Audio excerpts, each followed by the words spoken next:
बीडच्या केज तालुक्यामध्ये झालेली घुलेंची हत्या ही अत्यंत दुर्दैवी आहे। त्या घुलेंच्या परिवाराला न्याय मिळालाच पाहिजे, आरोपी कुणीही असो। पण मला बीडच्या लाभार्थ टोळीला सांगायचं आहे, अरे बाबांनो, जशा प्रकारे तुम्ही आता न्याय मागतायत अशाच प्रकारे आम्ही सुद्धा संतोष देशमुखांच्या वेळेस न्याय मागत होतो।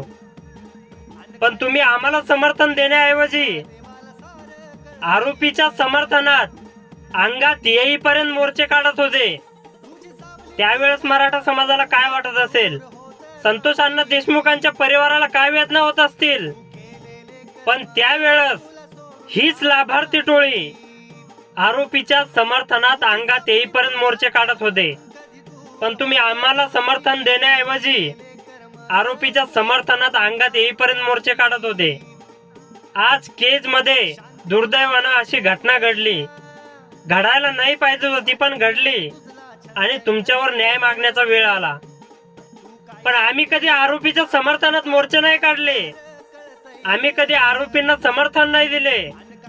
आम्ही आज सुद्धा घुलेंच्या परिवाराला न्याय मिळावा हीच आमची अपेक्षा आहे।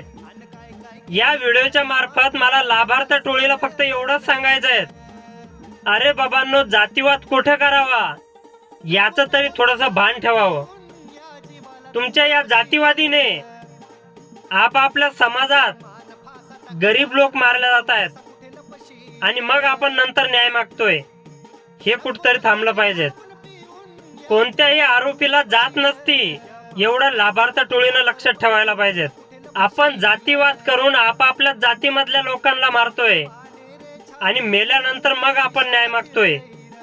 आपल्यावर अशी न्याय मागण्याची वेळ येऊ नये यासाठी आपल्याला आरोपीच्या समर्थनात नाही तर आरोपीच्या विरोधात आपल्याला मोर्चे काढावे लागतील आणि त्यानंतर आपला जातीवाद थांबेल, एवढं लक्षात ठेवा। हा व्हिडिओ बघून तुमच्या बुडाला थोडीशी आग 100% लागल, पण शेवटी हेच खरं आहे। त्यामुळं आता तरी सुधरा रे बाबांनो। तू केलेल्या कामाची येथे नोंद झाली।